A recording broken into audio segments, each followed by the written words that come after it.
Today is January the 27th, 2025. My name is Tanya Finchum. I'm with Oklahoma State University with the Oklahoma Oral History Research Program. I am in Okmulgee, Oklahoma, to speak with James Major McHenry, and this will be part of our Santa Ambassadors project. So thank you for coming today. It's good to be here. Before we get into the Santa part of your story, let's learn a little bit about you. Start wherever you like. Okay. Well, my name is James Major McHenry. I'm 45 years old. I am a Muscogee Creek citizen. I'm a citizen of the Muscogee Creek Nation, but I'm also Apache and Ponca on my mother's side, through her bloodline. I was born and raised in Broken Arrow, Oklahoma, until recently I make my home now in Twin Hills. I have one daughter, Lillian Ruth McHenry, who is 8 years old. And I work for my tribe in the Department of Health, and I've been working for my tribe for 17 years, 17 going on 18 years. And so that's just a little bit about me. Doing what? I work in the youth wellness program as part of behavioral health, Okay. and I am a prevention specialist. Okay. So I work with children and youth. So where did you go to high school? I went to high school at Sequoia Indian School in Tahlequah, Oklahoma. All 12 years? No, I went for 3 years. Okay. So sophomore, junior, and senior, and then I went to college for 3 years at Haskell Indian Nations University in Lawrence, Kansas. And then after that, I didn't want to go to school no more, and then I decided I would just work, and I was up there in Lawrence working, and then I thought, well, if I'm just going to work up here, then I just need to move back home, and that's when I decided to move back home after being up there for 5 years. You were so close to getting a degree? Yeah, we're not really close. You could say probably halfway there, Okay. but it's just kind of something I just thought, maybe this isn't for me. That happens, so Yeah. I think. So you were away from home. Yeah. Mm-hmm. For the Haskell and for the Muscogee? Muscogee Creek Nation? Yeah. Yeah. When you went to elementary, that No, part of elementary through middle school through 9th grade, I was at Broken Arrow Public Okay. Schools. I'm trying to connect it back to Broken Arrow. And I had a friend that went up to Sequoia High School in Tahlequah spring semester. And then when he came back, he goes, you got to go back to school with me up there next fall. And so I talked to my mom, and she didn't want me to go, but she finally gave in and let me go. And that was some of the best years of my life, was going to Sequoia High School in Tahlequah. I met a lot of different natives from different communities, out of state, all the way from Florida, from New York to Oregon, New Mexico. And you wouldn't think they would come to a school in Tahlequah, but there was a lot of different natives from all over the United States. So it was a boarding school? Yeah, it was a boarding school. Did you have to work your way through? Or how was no, we lived on campus, of course. It was in a dormitory, and we didn't have to work like for our room and board or anything like that, but it's just we'd sleep there, and they'd wake us up, and we'd get ready and go to breakfast, and then shower up and go to school, and then check in after school, and then we'd have free time, study hour, 6 to 7, 7 to 9 free time, 9 o'clock, be back in the dorms, 10 o'clock, 10:30 lights out. So it was a good experience. It wasn't a bad experience, but I met a lot of different, I guess you could say, friends that I still keep in contact with, as far away as Nevada and Arizona, that I still keep in contact with. That's neat. Did you have a favorite subject? I guess one of my favorite subjects might have been just maybe just history. Maybe I like hearing about history. Sometimes we did Native history. Sometimes we did just Oklahoma history, just simple history.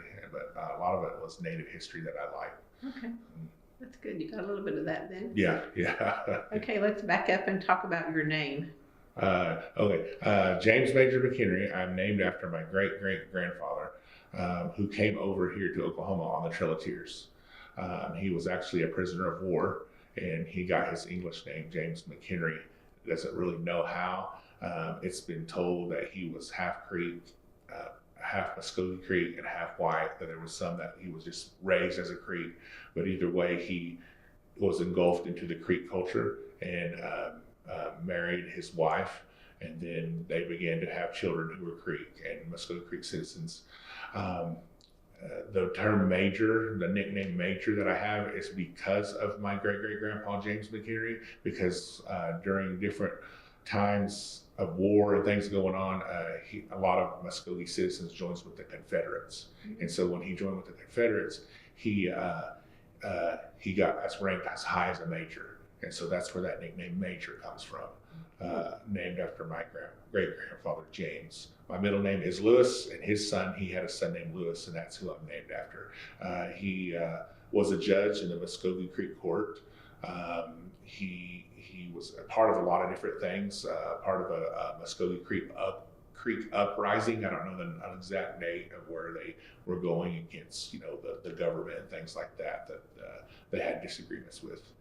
And then after he put I guess you could say those things behind him of, I guess you could say, war and things like that, he became a Methodist member or a Methodist minister.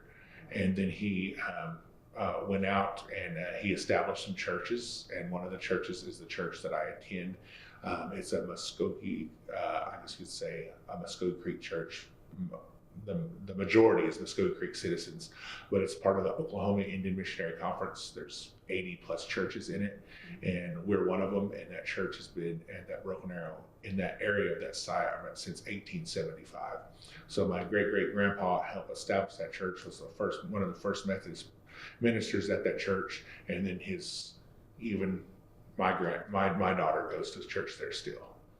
So all those generations, there's still McHenrys that are there at Broken Arrow Indian Methodist Church. A lot of the times we, in the older days, I guess you could say, or many years back, most of our sermons and everything was spoken in the Muscogee language. Even our songs in the Muscogee language. I can think back 2 generations, I guess you could say, before me. It was my grandpa, and he would lead our Muscogee hymns. They're different from hymns that you sing in a hymn book I guess you could say, as you're used of, or that you see at a regular church, or the words on the screen. But we have our own songs that we sing, and they're used in our worship services, anything from like prayer services to worship services to funerals. I've even sang at weddings. That's another thing that I do is I've learned. I feel the Creator God put it instilled in me and put it in my heart to carry on these songs. Because I felt like they were starting to die out. I felt like they were almost gone. And in our Muscogee Creek Church, they were. And for whatever reason, I learned them and I carry them on. And I've been all over asked to come and sing. I've been to the Smithsonian of the American Indian in Washington D.C. and was able to go there and share our songs. I've sung at big events like the inauguration of one of our Muscogee Creek chiefs. He asked me and my brother to come sing a song. I've sang in front of the Muscogee Creek Nation National Council, was invited to share songs. I've gone to different Native communities and within the Muscogee Creek Nation Reservation and shared our songs and taught our songs. Been asked at numerous funerals and wake services to share our Muscogee songs. And that's just one of the things that I do, is go and share them. I don't look at it as like a job, or I don't look to get paid for sharing those songs. I feel like God put it in my heart to learn them and share them. And then even now, my little girl, she knows how to sing them. So I've passed that on to her now, and she knows how to sing a lot of our songs. Still learning, and I'm 45 and I'm still learning, yeah. But I'm confident and bold enough to share those songs.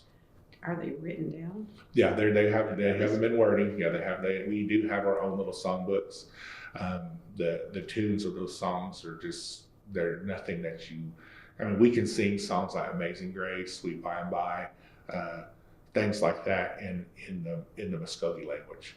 But we also have our own tunes and our own songs that were passed down before. A lot of times the songs, they said they were made during the Trail of Tears. Sometimes they would sing them during the Trail of Tears, and then sometimes I hear about how when they established their churches, when the missionaries first came and Muscogee Creek citizens were starting to convert to Christianity, that they started these songs and used these songs, that God gave those songs to them for comfort and to carry on, because they are just encouragement songs or songs to tell you to keep going, But I enjoy singing them. I love sharing them anytime I get a chance.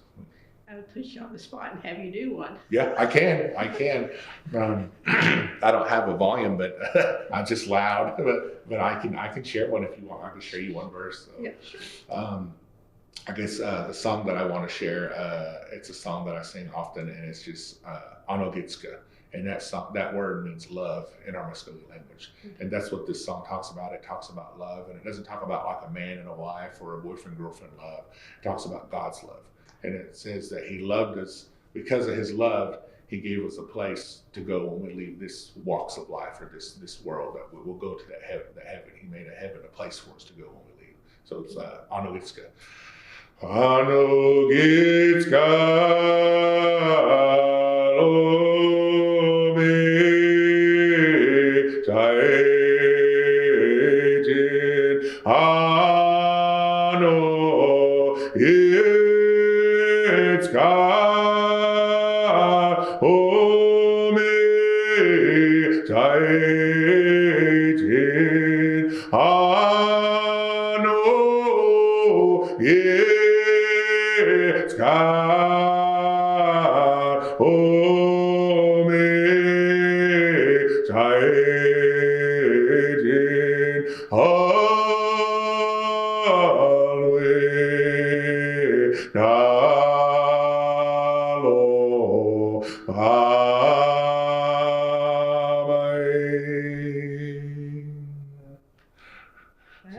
That's awesome. Yeah, those songs, they mean a lot to me. They mean a lot to me, and I love to share them and pass them down whenever I can. You know, and a lot of people think, well, they'll come up to me and say, I didn't know the meaning of that song, but it moved me.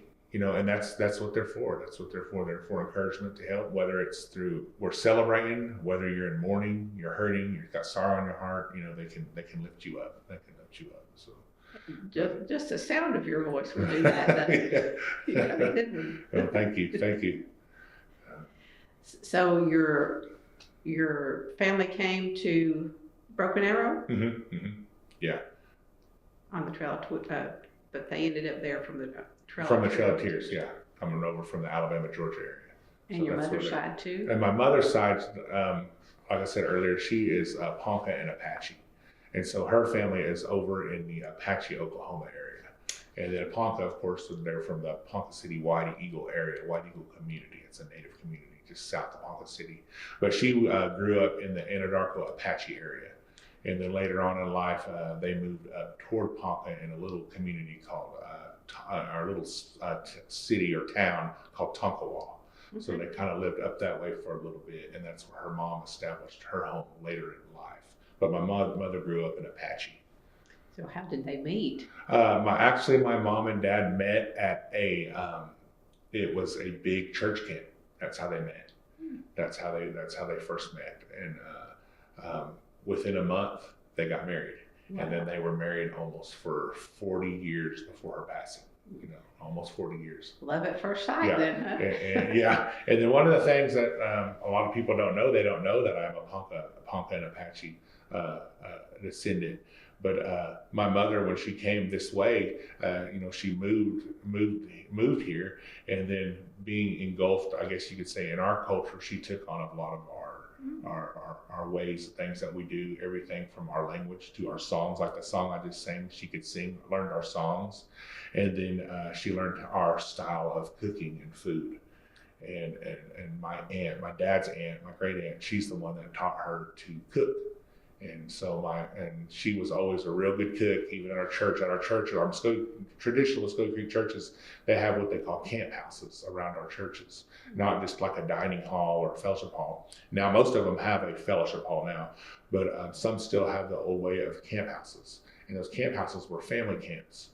And so in my lifetime, I can remember 4 of them being around our church. So when church was over and we'd have our big Sunday or fourth Sunday, what we'd call it, the deacon, or that's my dad, and he still does those works.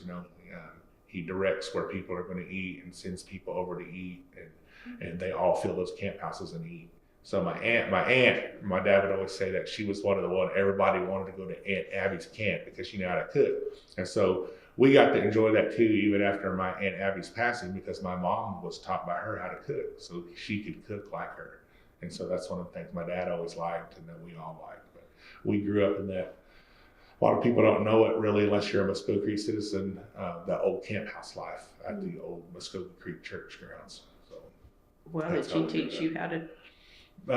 Did my mom teach me how to cook? No, not at the time, because I was not interested in cooking. I always leaned on my mom or my grandma, and my grandma lived to be 103, and she would still cook for me at 102, years old, 3 years old. I'd go visit her house, and she was those typical, I guess you could say, old school grandmas. She took care of her men in her family.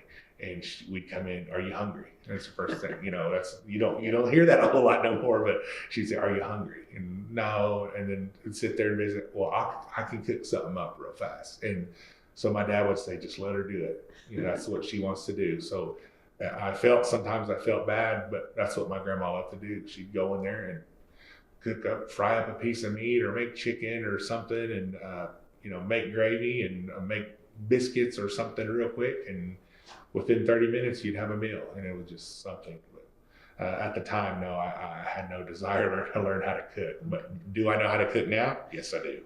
I kind of self-taught and just asking. So when we have our big Sundays, or what we call 4 Sundays at our church, and we have potluck dinner, I cook. I take a lot of things that I cook. Some of them are, I guess you could say, native style cooking. And some aren't. They're just a regular type of food. But I do cook when I go to church. Do you have siblings?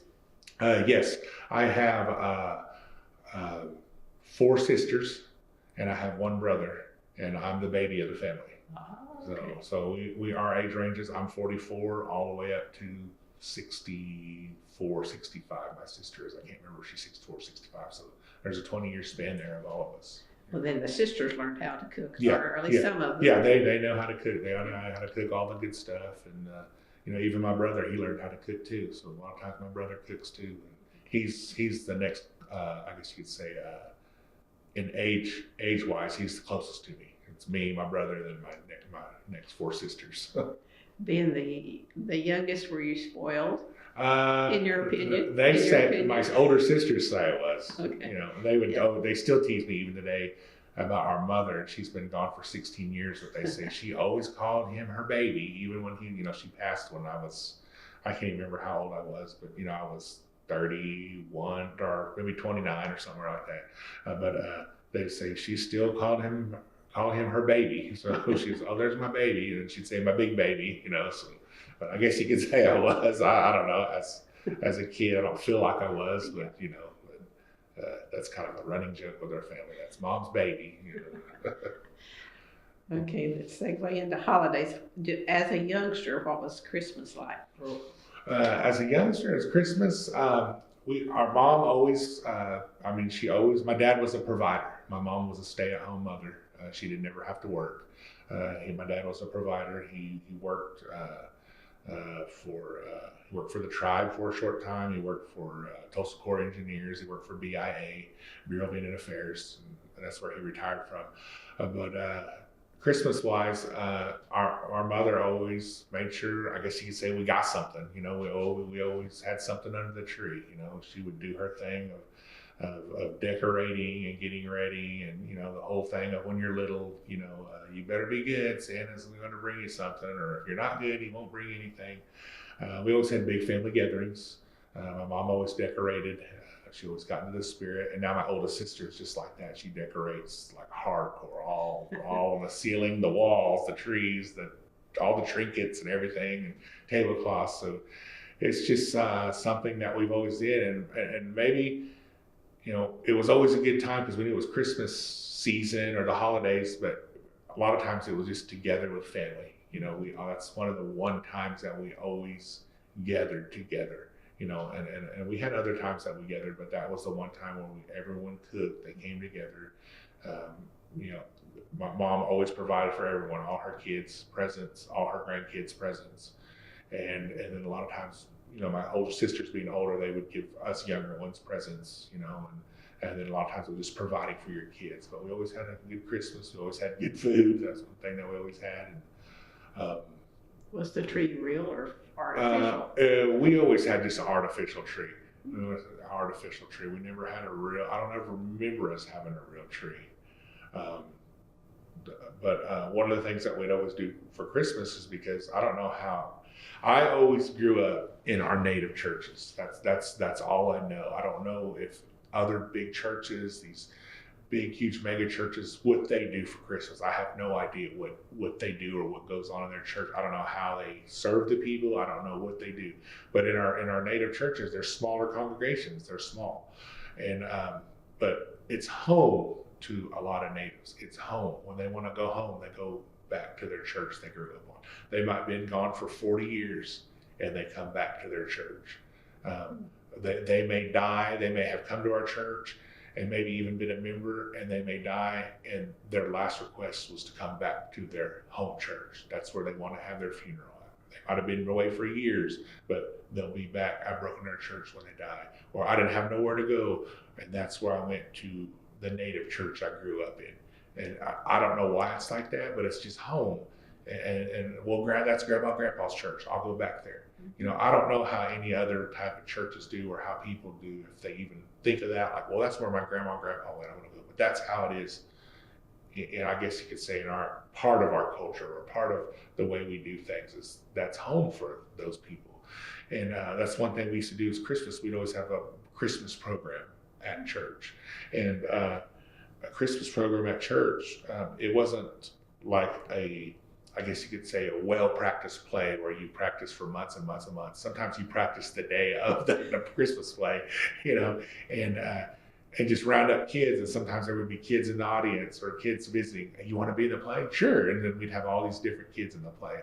We always handed out gifts. Sometimes it was socks and gloves, scarves, things like that. And somebody always got something. No matter what it was just a little something we gave out a gift. And then all the kids got a little gift, and then and you would think, well, at a church, Santa Claus isn't going to show up at church, but a Santa always showed up at church, and he would come in and make his appearance, and people would take pictures, and we always handed out those old candy sacks. And I don't know if you're familiar with those candy sacks, but they're just brown bags, and most native people is going to know what those are. Brown bags, and they would have anything from peanut brittle in there to chocolate clusters to the old hard candy that sticks together, like ribbon candy things that stick together. And you'd always have an apple and an orange in there, and maybe some mixed nuts. You know, might be walnuts, might be pecans, whatever it may be. But those are, I guess you could say, that's what a lot of natives look forward to when they come to Christmas program at a native church, is those brown paper candy sacks. It's a big thing, and we still do it today. I grew up doing it. My dad said he can't remember them not having a Christmas service without giving candy sacks out. And it's just, I guess you could say it's a tradition. It's just something, maybe that was something back in the day that all they could give, you know, or that was your present. But he said, even on our lifetime, we were excited to. My dad would say, he's almost 85, and he would say, we look forward to getting those sacks. And even people today, they get those sacks, and the first thing they do is open it up and look what's inside. And we pretty much know what's going to be inside, but they still look in there, and they'll be in the middle of the program or sitting there, and they're already eating on the chocolate or tasting the peanut brittle, or the kid wants to cut open the orange, so they're peeling the orange for them. So it's simple, but it's exciting, and people look forward to it. And that's kind of what our Christmas was around, was the home life and then going to church for the Christmas program. And would it be on Christmas Eve or Christmas Day? Sometimes a lot of churches do have them on Christmas Eve, and I have been to churches where they have them on Christmas Day. But we would always have ours usually, like even now, the Sunday before Christmas. Okay. So just wherever it landed, if at our Muscogee Creek Church, if Christmas Day was on a Monday, then Christmas service at church was on that Christmas Eve. It's just wherever it landed, you know. And that's kind of about how we do it now. We have our Christmas program at church, and hand out the candy sacks and stuff for people. And it's the Sunday before Christmas. Well, if it falls on a Sunday. Well, it would probably just be the Sunday before. Just the Sunday before. Yeah. And a lot of singing, I guess. A lot of singing. We do even during Christmas program. We'll always start off with a Muscogee Creek song, and one of the things that is I guess you could say is unique about one of our churches. We have a bell, and we still ring that bell I guess it announces that we're fixing to start service. That's kind of the way my dad would always put how they used to use that bell, that they were making an announcement, or they were, hey, something's fixing to start, or they're fixing to start service. When you heard that bell, something was fixing to happen or go on, or things were getting started. And so even to this day, he rings that bell before any service. And he doesn't just go out there and say, oh, there's the bell, I'm going to ring it. He'll go out there and he'll say a prayer.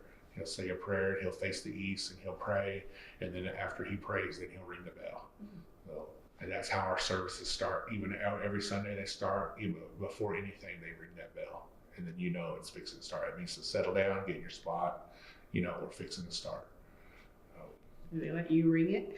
Did he let you ring it? Well, when I was a kid, I would always, as a kid, he was pretty strict when we were younger about those duties, because, you're called to do those duties as, the caretaker of God's house. And so there was things he would let us do, but when I was little kids, we'd sneak around and ring that bell and run off, So, but it's one of those things that he takes serious, but he's taught, like, even me and my brother, a lot of things of why he does it, the way they do it, what it's for, what it's used for. And even that bell, it says I think it says 1875 on that bell. It was the first bell of that church, and it's still in use today.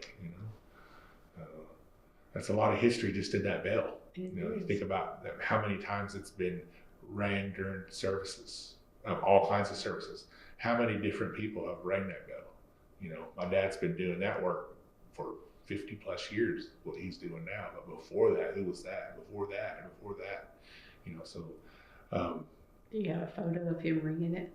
I don't know if I have a photo of him ringing it. I think put that on your list. Yeah, I have photos of him, but not for me, but for you. Yeah, that's a good idea to have a photo of him ringing it. And I guess I don't ever think about it because I've seen him ring it many, many a times. So, yeah, that's a good idea. I think that's something. So the Santa that would come down, would you recognize him as a kid? No. As a little kid, you always thought, there's Santa, there's Santa Claus, and we would get excited about it. And then when you start getting a little older, about 8, 9, or 7, 8, you start thinking, that's so and so, or hey, that's my uncle, or that's Mr. So-and-so that sits up front. You start trying to, you start figuring it out when you're about 7 to 8 years old, 9 years old. And then after a while, you just, you grow out of that Santa face. But even though you grow out of it, and even to this day, what I witness and see, people have fun with it. Mm-hmm. And they have fun with it. And a lot of people will disagree and not like that Santa Claus comes into the church. There's no place for that. That's two different things. But amongst most native churches, we just have fun with it. It's a fun time. It's a time together. It's a time to laugh, a time you're with family, a time you come together and you have visitors that come to your church for those special programs. And your church, those little native churches, sometimes a little bit bigger than this room we're sitting in right now, and they pack them in there. Mm-hmm. And it's just, again, simple, but people love it. People love it. Do you remember what his outfit would look like? Well, the Santas that I remember, most of them were about just your normal Santa Claus gear, Santa Claus outfit. It would just kind of be the norm. But then there was some that would kind of dress it up a little bit. They might put a native style yarn belt around. We used to have this guy, and he's a distant relative, Chabon White Cloud. And I can remember him as a young kid, and he was a native Santa. And he would have like a special type of something on his head, and maybe have a feather, or he'd have big bells on his boots, and then he would kind of shake them around.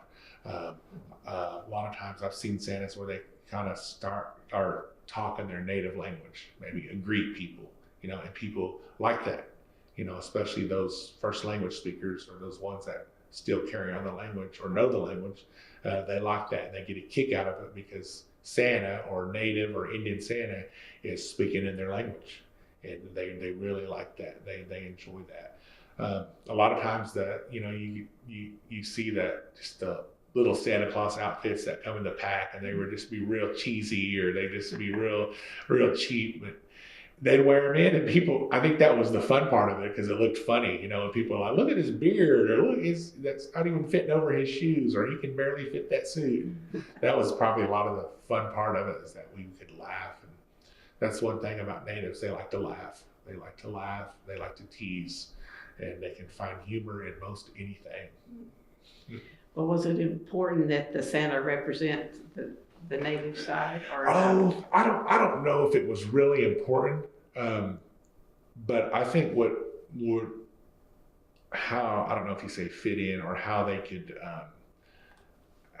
come in as when they're Santa, when they make their appearance, like in Native communities. It's just that they kind of know, I don't know the correct word, but maybe they know our humor, they know the way we do things. Again, language, if you incorporate some of that, people get a kick out of it.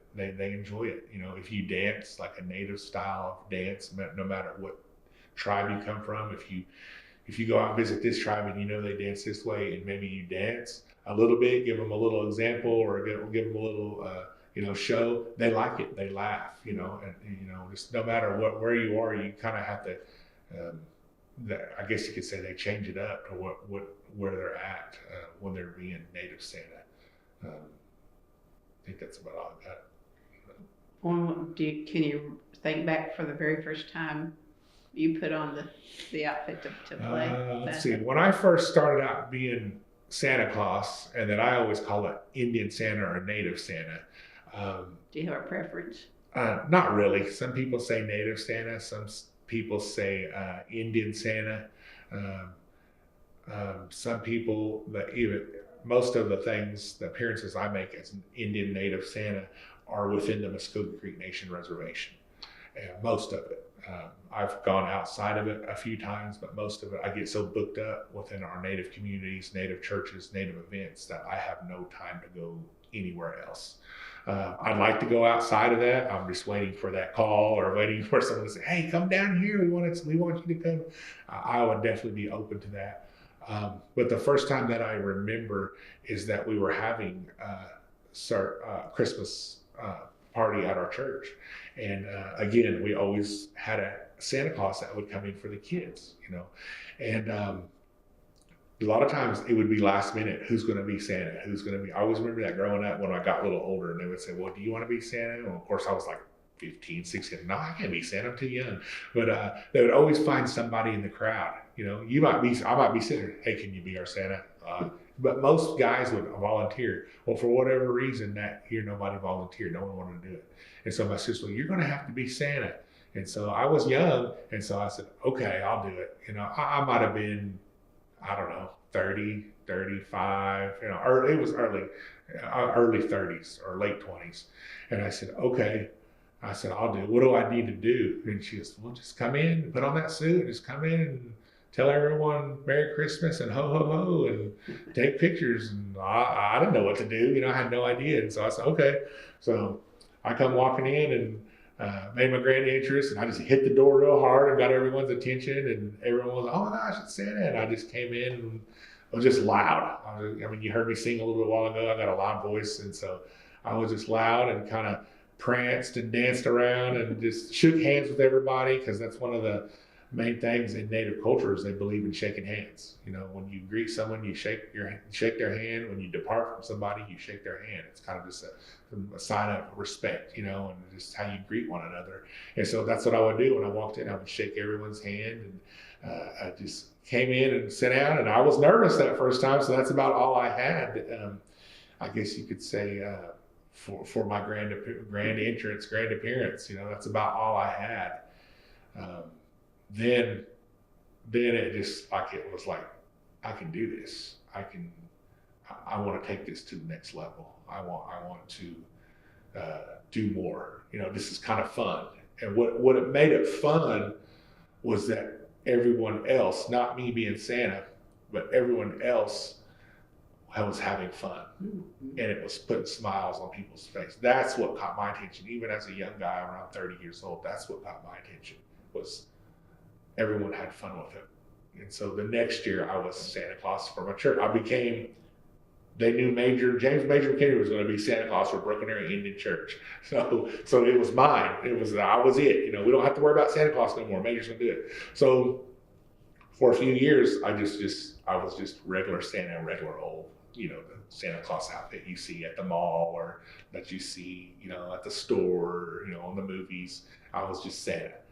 But I was starting to incorporate more language, more singing in our culture and dancing around, you know, hooping and a hollering, things like that, you know, telling jokes. I got more boldness and I got braver doing it. And then my sister says, "Hey, I got you a new Santa outfit." And she found me, and all it was a red sweatshirt and a red pants, red sweatpants.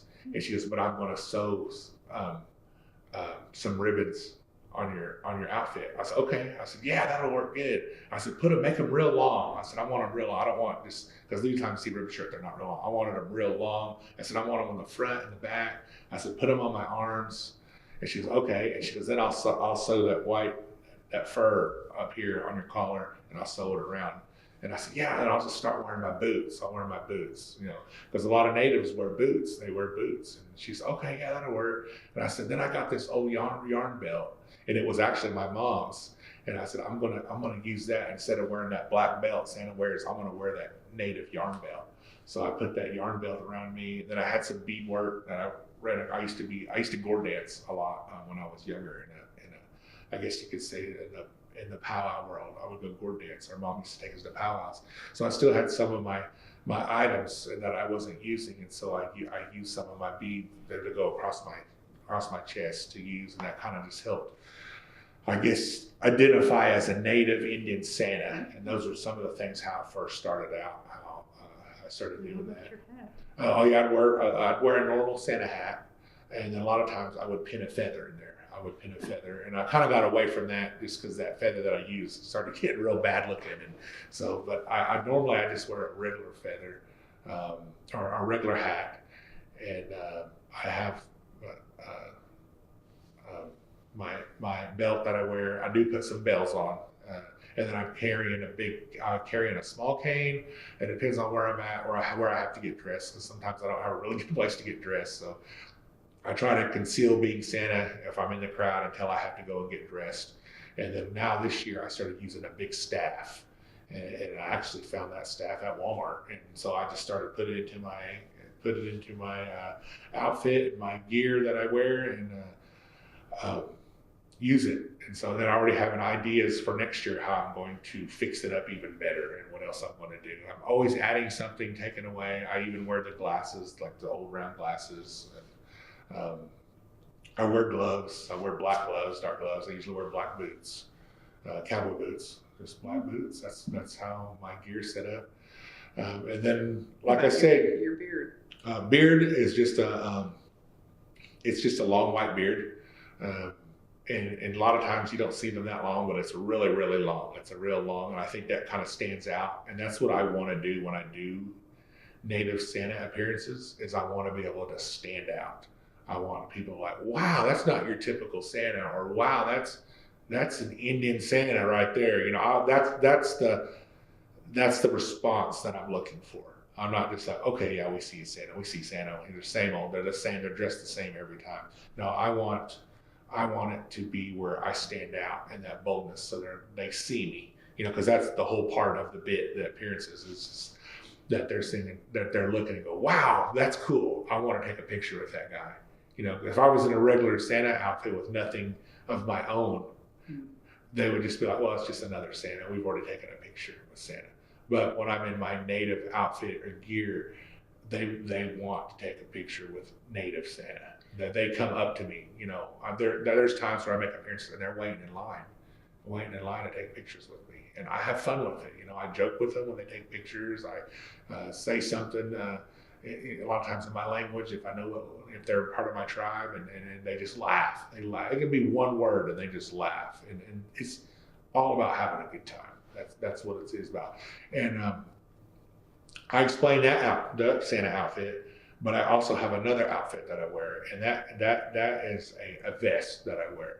and it's a native style vest. It's got some ribbon work on it, and it's got some fringe on it, and I wear that vest. And other than switching it up from that ribbon top that I wear, that I explained the first one, I wear that vest, and then I'll put a red shirt, long sleeve shirt under it. And then sometimes I'll have a red shirt under it, and it's got like little bitty Santa Clauses all over that shirt. And then I'll have a little sleigh and Christmas trees all over that shirt, and then I put that vest over it, and then I walk in. I walk in that way. With the beard. With the beard, yeah, with the beard and everything. So, a lot of people say you see a lot of natives with long hair and braids, and they say you need to get you a wig with braids. And I've thought of that. I've looked them up on Amazon and things like that. And I said that might be next year. That might be something that I've been told that for several years to try that. So the Willie Nelson. Yeah, yes. So that's something that I may try next year.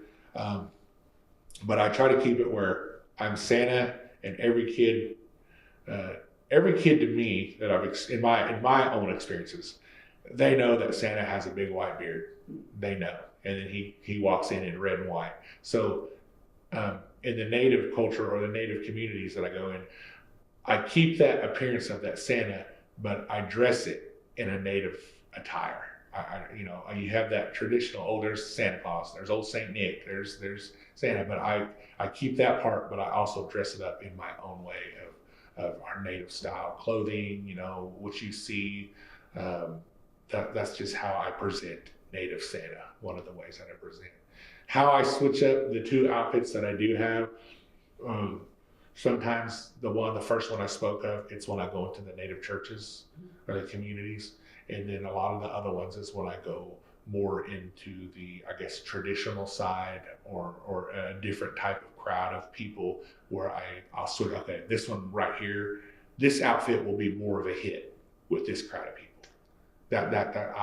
And being around so much, I know which one to use. I know what to carry in, even the staff or whatever I may use as a prop. I know.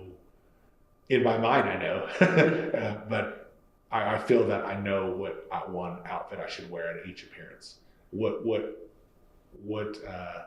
should I carry in today at this place? Okay, I know these people, so they're going to want to see me in this. I know this group of crowd, so I'm going to carry in this. So I feel that I've been around long enough, and I've done this native Indian Santa gigs that I can adapt to the crowd. Over 15 years, or if I'm doing my math, at least 10 years. Yeah, at least about 10 years, because it started out in my church, like I said, for I don't know how many years, 4 or 5 years. And I feel like I've been doing this close to about 10 years. Is your staff, it's like a candy cane. Yeah, it's a big staff. Like if I had it sitting here right now, I could sit it on the ground and I could go like this and it would be this tall. So I can hold it up and I'll wave it around. And then I have a smaller staff and it's like this a little short cane. And I'll carry that. Again, it depends on where I'm at and where I have to get dressed. Sometimes I have to get dressed out in my truck and it's freezing cold out there. And then sometimes I have a big room like this and I get to get dressed. Do you do a sack, a bag? I have before in the past. Sometimes they give me one. They'll tell me what they want me to do. Like, can you bring in this sack and just start handing out things? And I'm like, yeah, I can do that. And I have carried my own in the past. Well, how do you get your gigs? This year is the first year I did advertised one time. I put it on social media. I didn't tell people, hey, if you need an Indian Santa, hey, if your church or if your community or your event, I did not advertise at all, and I still had 14 appearances as Native Santa. I didn't advertise one bit. I had people reach out, are you still Indian Santa? Hey, and they didn't even ask me, are you still going to be Indian Santa? They just said, hey, we need you on this date. Are you available? Because I've been doing it for so long, I guess. Do you get paid or is it volunteer? I do have a few gigs that a few appearances that I do get paid for. Well, most of them I'm paid for, but there's some that I do not receive any compensation. One of them, two of them is volunteer, where I don't get anything or receive anything, and which is fine with me. And then the other ones, I get a monetary donation. I do all my appearances by monetary donation. I don't tell them a price. I don't tell them I need this amount of money to set. That I just give them they just pay me whatever they think I'm worth. And so sometimes, and I never complain, sometimes it's just, I won't say a few bucks, but sometimes it's just a little bit. And then sometimes I'm like, wow, I feel like I'm ripping them off. I need to give money back, but that's the way they felt they wanted to pay me. Sometimes, some appearances, they'll give me just a gift card, and I'm fine with whatever they give me, because most places I go, they feed me. And a lot of times my little girl goes with me. She knows Dad's Indian Santa, but she knows right now that I work for the real Santa Claus in the North Pole. That's the story going right now. She knows. Well, how does he know? I said, well, I call her baby. I said, maybe I have to be in the native communities. I have to be all through Creek Nation, and I have to go and serve, because Santa can't be everywhere right now. I said, he's getting ready, and the only time he's working all night is Christmas Eve. He starts early, and then he's done by Christmas morning. I said, so he'll be here. I tell her, she's right now, she's thinking that I work for Native Santa. I work for Indian Santa. Because she started figuring out, Dad, I know that was you. I know that's you. But she goes with me to a lot of my stuff. So a lot of times when we go to these appearances, she gets to get a gift. A lot of times when we go, they feed us well. And that's kind of how I'm paid. I never have a set price. I'm just donation only. You stay in outfit the entire time, though. Yeah. And a lot of my appearances, they really are. I've had home appearances. I've had, they want me to come in and just surprise the kids. Even elders, you would think, well, what do elders care about Santa Claus? But they have as much fun with Native Santa as these little kids do.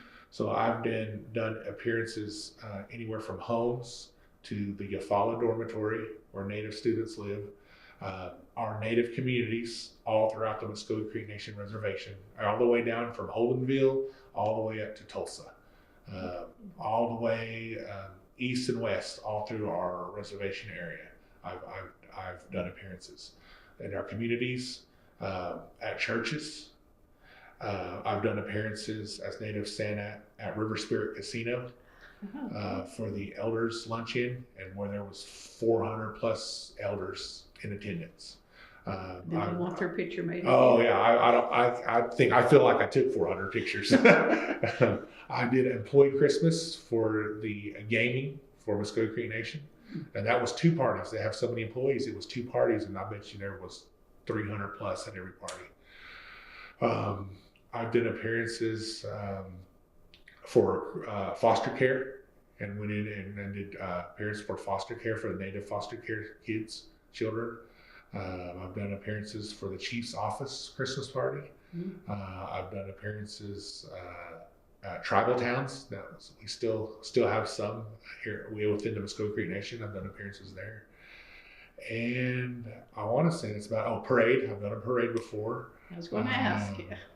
Let's see. How did you come into the parade? I was walking before, walking. And then another time I was at a parade, but I wasn't the Santa for the parade. I just was sitting, and then people were coming by taking pictures with me. During 1 year during football, when high school football was a state championship, and it's right around the end of November, and I wore my Santa outfit. And my brother, we're jokesters, and he wore his Where's Waldo outfit. And we just did it because he graduated from Broken Arrow, and I went there until 9th grade before I went to Sequoia. And Broken Arrow was in the state championship. So we went and watched the football game at the Tulsa University Stadium. And so that's how we dressed. It was freezing cold, so that's how we dressed. It was kind of rainy. But that was a mistake, because everybody wanted to take a picture with Indian Santa. So they hardly get to watch the game. So it was starting to get like, I shouldn't have did this. But it put a lot of attention on myself. And I didn't think it would that much. We were just doing it to have fun. Again, me and my brother are jokesters. We have fun. We laugh around. But you learn. I've had appearances all over. Just many. I know I'm probably leaving some out, but Well, do you normally have a place where you sit for people to sit on your lap, or you just Some walk places, around? events set it up like that, where I'll take pictures and they set it up and they come stand by me. And a lot of times during that time, they come up and get their gift, and I'm handing out gifts to them. And I call out their names. It's whatever they want me to do. If they have a raffle, I've called out the names, pulled out the numbers. But most of the time I come in and I shake hands. I use our Muscogee language as much as I can. I talk to the kids, I talk to the adults, I'll tell jokes, I'll make remarks and they laugh. I'll sing, like I shared earlier, I'll sing, they enjoy that. I'll dance around and just try to get the crowd going, and a lot of my jokes and the things that I say, they're not rehearsed. It's just the atmosphere that I'm in, and I just go with it.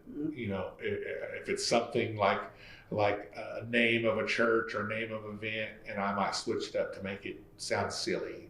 Oh, it's good to be here. Or I'll make a native style joke of what most natives know and can relate to, and then they just get a kick out of that and laugh. Anything I can,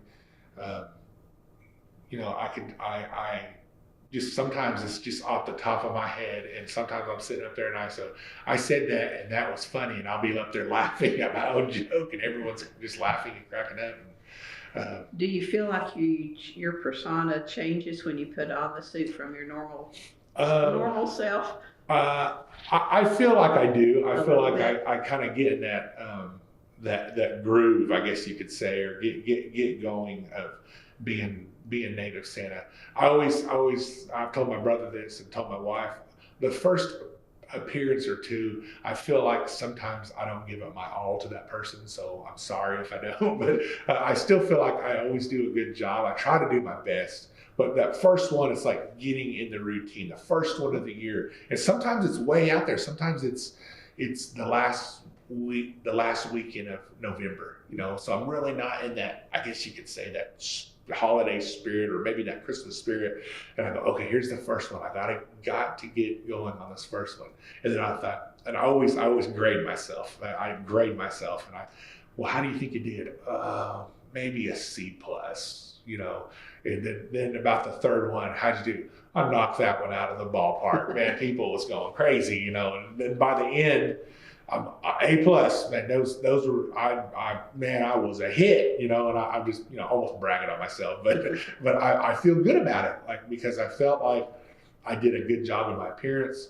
I felt like I did a good job in my talks. I felt like I did a good job in my singing, my dancing, my jokes, my comments, my pictures. I felt like I just did great. And then by the end of when I'm about the 12th appearance and I'm going on my 13th, 14th appearance like I had like this year, I'm starting to give out. I'm like, okay, it's about time to put this Santa Claus outfit up for the year. But I feel like I give it my all when I'm Santa. I try to do the best I can, and I have fun doing it. And I think that's the main part, is having fun doing it. And I commented earlier, it's because I see the joy and the laughter on everyone's face, and that's what makes me want to keep doing it. And I have fun with it. I do. I have fun with it, and people get a kick out of it.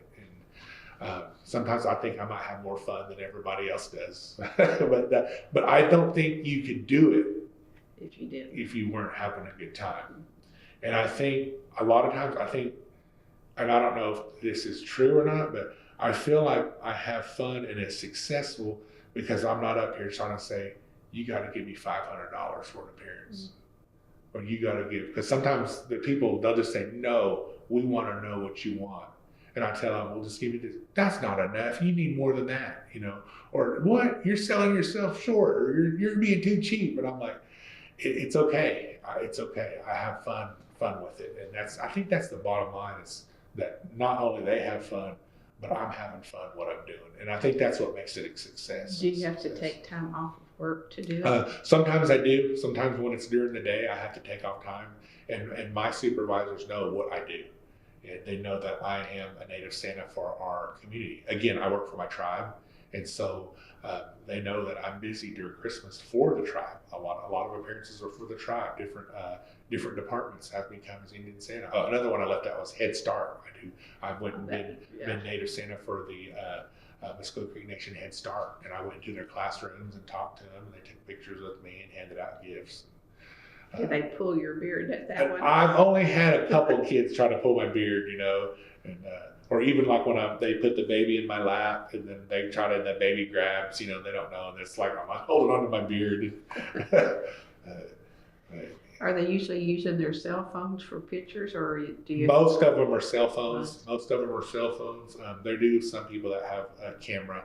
That one, I guess you could say it was a professional type one where they had an actual shop, and it was during that parade, and they were announcing it all over that a Native Santa was going to be at their shop, and it was a Native-owned shop, and they had it set up with a big, nice couch, a background, everything, and music playing on there, lights, and it was real nice atmosphere. And I had a line of people, like you see a line of people at the mall or somewhere. I couldn't believe that. I was humbled how much people wanted to see Native Santa, and they were lined up. They were lined up to take pictures with me and tell me what they want for Christmas. And even the adults were lined up and sit next to Santa and want to take a picture and hug Santa and take a picture, with Indian Santa. And they were lined up for take a picture with me.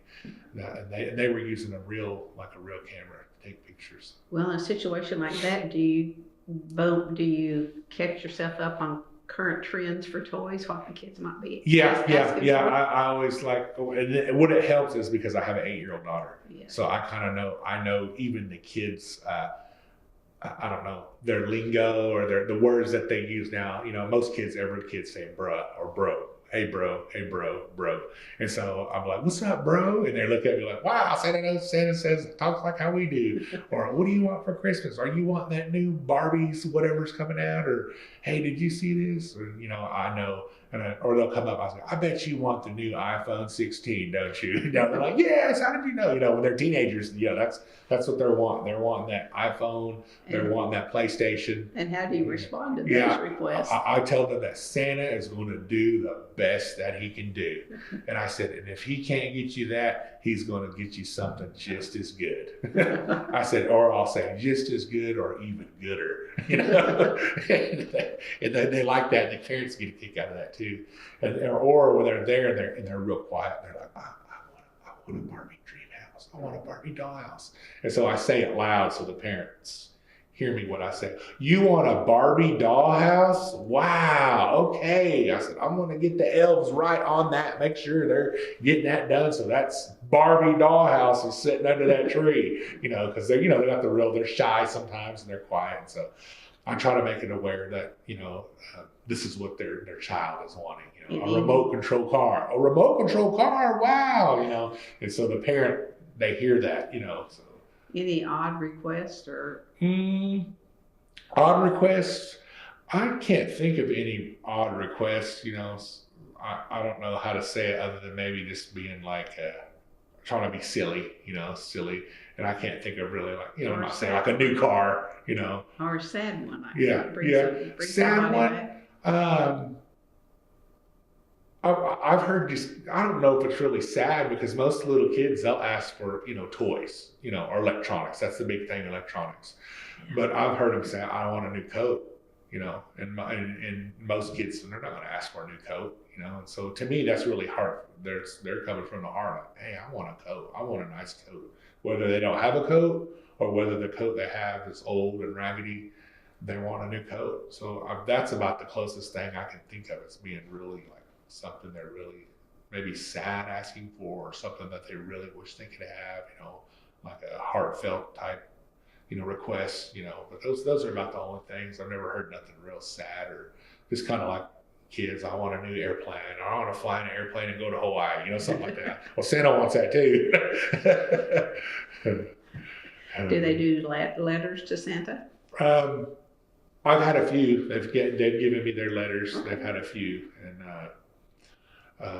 even my little girl wanted help writing one out, and she put on there, "My dad's working hard for you," or tell my dad, And, but those are about most. Not a whole lot of letters, just a few just a few. They'll come and show me, or they'll just tell me I sent my letter to you, or at school we send our letters off to you, So you're supposed to know what's in them. Yeah, and then a lot of times in these Native communities, I know a lot of the kids because in my job in youth wellness program, part of behavioral health in Muscogee Creek Nation, I go out into communities and I go out to schools within our reservation. So whenever I make my Native appearances, I'm already acquainted with a lot of these schools. And also, I know a lot of these kids from our Native churches. And also, I know a lot of these kids from our ceremonial grounds. And so when I see them and I say them by their name, boy, they're like, wow, you know my name. Just knowing their name, like using my name, for example. Hey, Major, it's good to see you. And they're like, wow, he knows my name. Mom, Santa knows my name. They don't recognize you. Yeah, no, they don't recognize me. They don't recognize me. They get a kick out of that, And then sometimes I get those kids going, I think I know who you are, or I think who are you? And they'll just be looking at me, like they're figuring it out. But when I use their name, those kids, they get excited about that.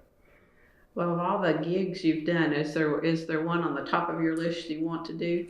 Santa's wish list gig? Well, I do have two that I still really want to do. But I'll start out with the ones that I do now that I really like. The ones that I really, really enjoy, and all of them, they're great. They're all great. They're fun. They're fun.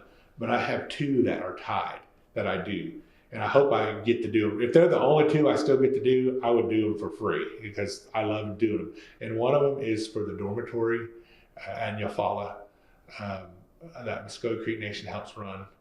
I go in there with those kids because those kids are, again, first grade through seniors in high school. And I go in there and they have their annual Christmas party and I'm there, and then I go in, and most of those kids know me because I work in the dormitories sometimes on Wednesday. Every Wednesday I go to dormitory and work, speak to the kids and play games with them. And I go in there and be Santa, and they just get a kick out of it. I got pictures. I see pictures that people took, and those kids' faces when I walk in, they're just like screaming, wow, and even the older kids like, hey, Santa, let's see you dance, and so I start breaking it down, dancing my old school moves, and they start cheering me on and clapping, and they get a kick out of it, and it's really, I can really feel it that they are enjoying Santa. And not taken away from any other event with kids or anything, but those kids have grown on me, and even in my heart to go down there and work with them and see them every time I go down there Wednesday. It's fun, and we have fun. But when I get to go down there and be in Santa, it's on another level of where I can provide that happiness to them, because they're young and they're away from home, and so. If I could bring a smile on their face, that evening when I'm in Santa, it just makes it all worth it. And the second one is the Muscogee Creek Nation Elders Christmas Luncheon. And again, there's 400 elders inside the River Spirit Ballroom, and it's super packed, and they feed them, they give out prizes, and then Santa comes in and makes his big grand appearance. And they had a DJ this year. A lot of times they have bands, they had a DJ, and all those elders, 55 and up, and I know a lot of them are in right around 80, and 70s, and they were out there dancing on that dance floor, cutting it up. It was packed shoulder to shoulder on that dance floor. I have pictures I can share with you later. And I was on that dance floor with them, right in the mix, right in there, just dancing it up with them, and they get a kick out of that. They love it, and I take pictures, and the elders, they have as much fun with it as kids, and I don't know why. I have no idea why. But they enjoy it, and it makes me enjoy it even more.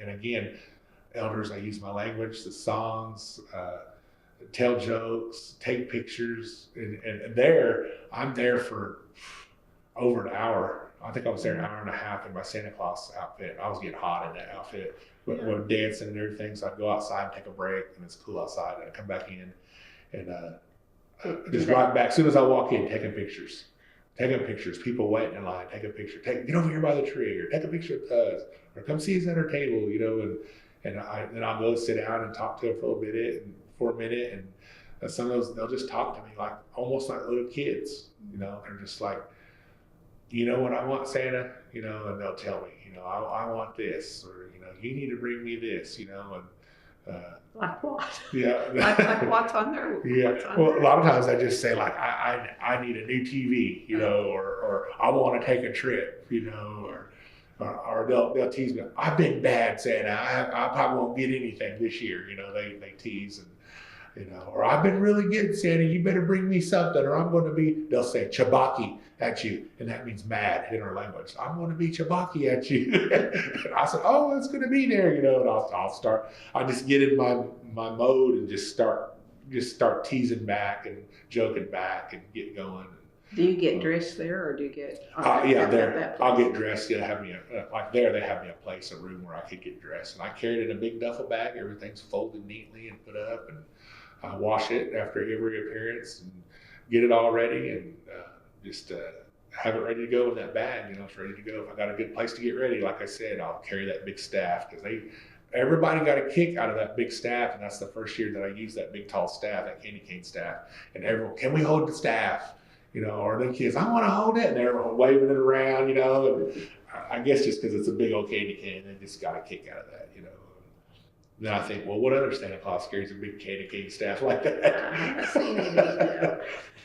And again, I try to be unique and stand out. It doesn't have a symbolic meaning to it in No. native.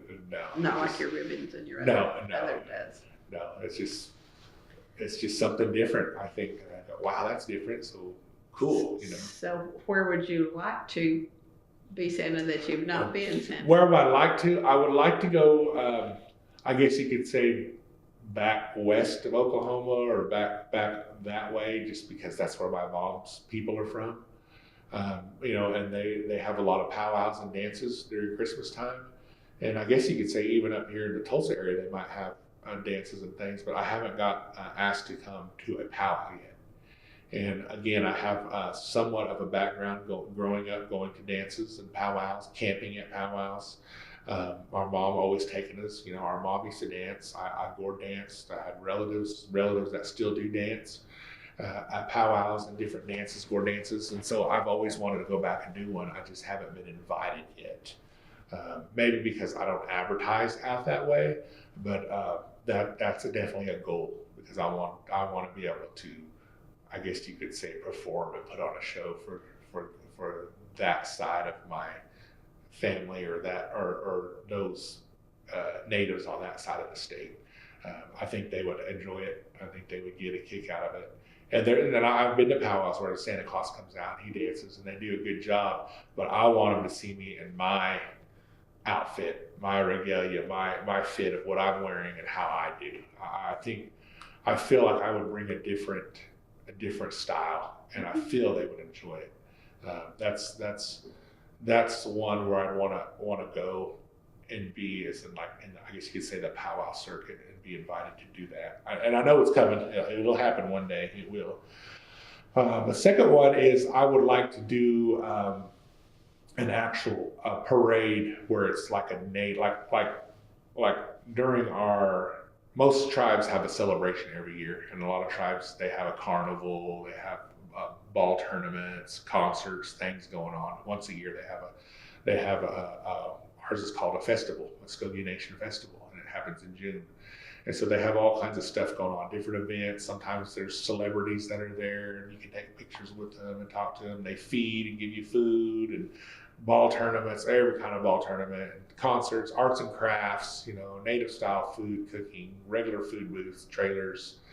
And but I want to do one being native Santa at a lot of these festivals and celebration, tribal celebrations, they have parades, like on a Saturday morning. They have 5K runs, parades.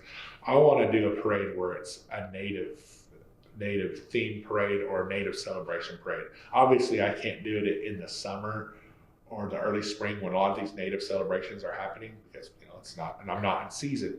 But I would like, if someone ever had a own tribe put on a native parade, I would like to be what do they call it? The Grand Marshal is always Santa. So that's what I would like to be. I would like to be in that one. Now, like I said, I've done one, but if you're not familiar with native culture or even being around natives, and then you see native Santa up there, you're thinking, what's this guy doing, or what's he got going on? But when they know, like natives, like if it was a native parade, like we have at our festivals, native parades, and we have all our departments in there, native floats, different departments, different, now they're all native, then they'll know.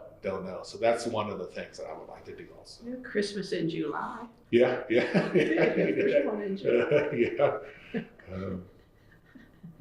Who's the most famous? Well, you probably, since you went to DC, were there any pop names people would recognize that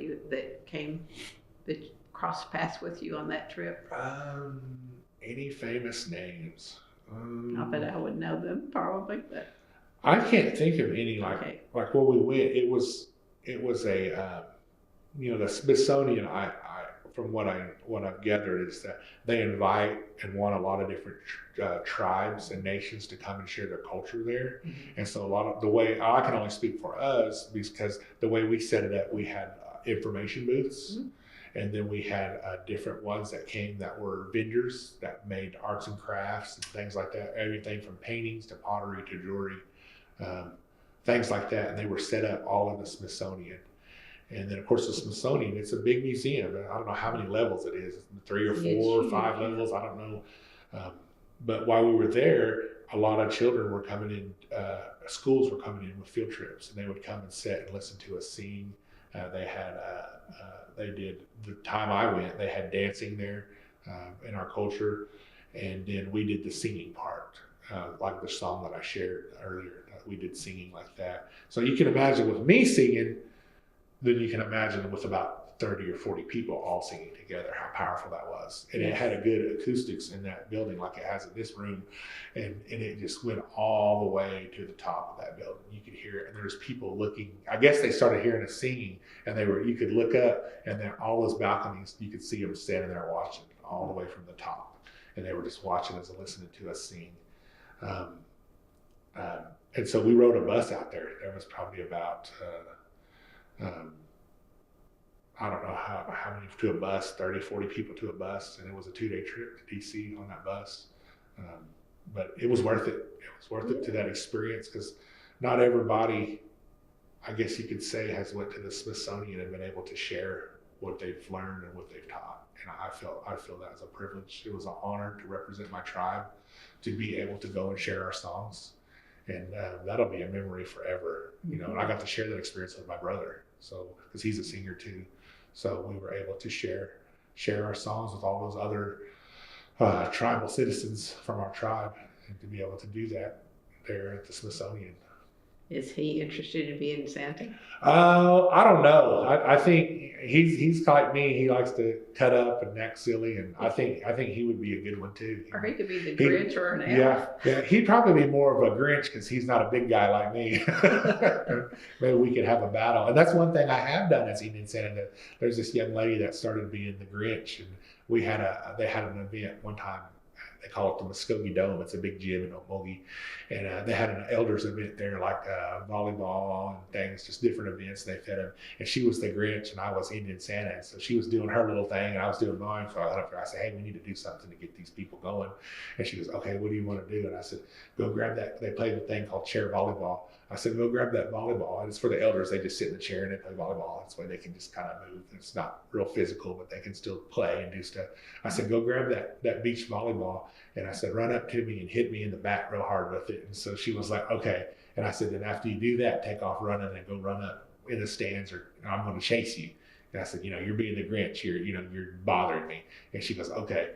And so she did that, and she took off, and all those people were sitting, and everything stopped. They were just watching us, and they were just laughing and having a good time. And she went up and got in the stands, and I acted like I was running out of breath, and I was waving my cane at her. You better not do that again, and they just got a kick out of that. And so then later on, I said, come bother me, like pull on my beard or hit me or, pinch my arm or something. And she did that, and I acted like I was coming after her, and I was putting up my hands. And so we just kind of had it, just did some small things like that with the Grinch, and made it kind of fun, kind of got the crowd going again.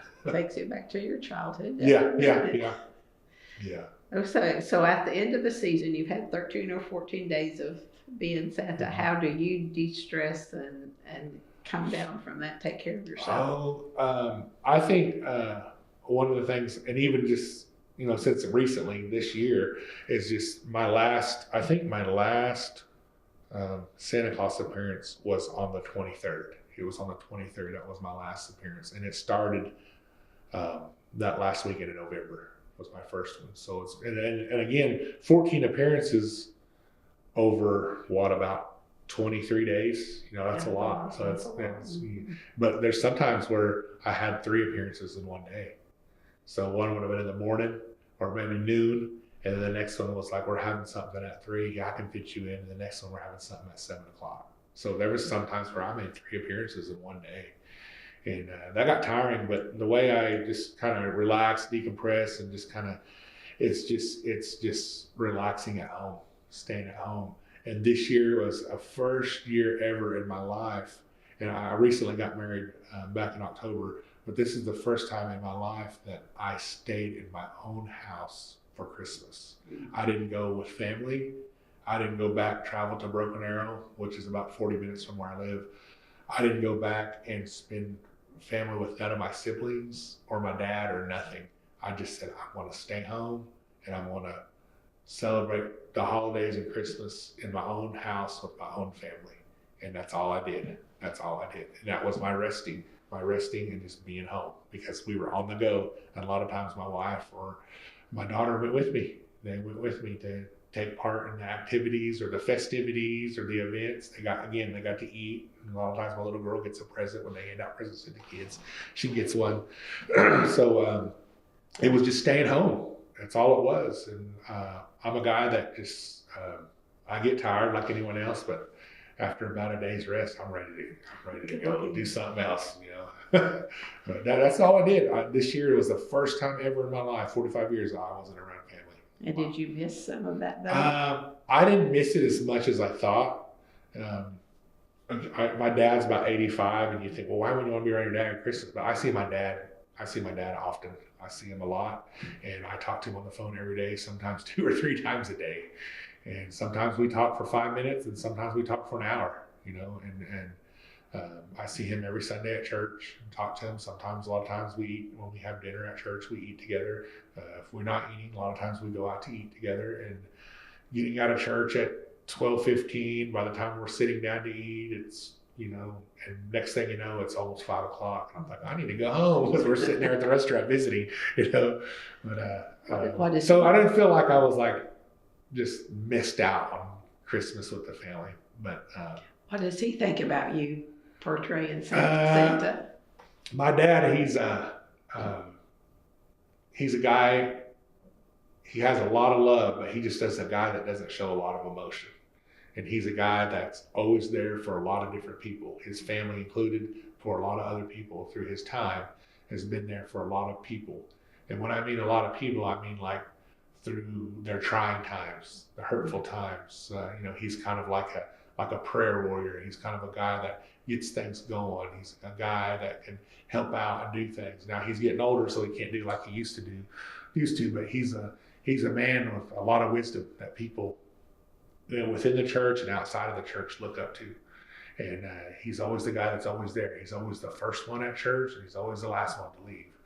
And growing up doing that, I was there with him a lot. So I don't know what it means to be there early and be there late. And even to this day, when I'm staying there with him at church and we're getting ready to leave to go eat somewhere or whatever, it's usually me and him leaving at the same time, because we're the last ones. He's the last one there. But he gets a kick out of what I do. And he'll ask me, well, how'd that one go? He'll comment, well, where'd you go today? Did you go anywhere? Yeah, I went down here. I went over here. Well, how'd they do? How'd it go over there? Who was there? How many? And he wants to know, what's going on with Indian Santa. Again, he's a guy that,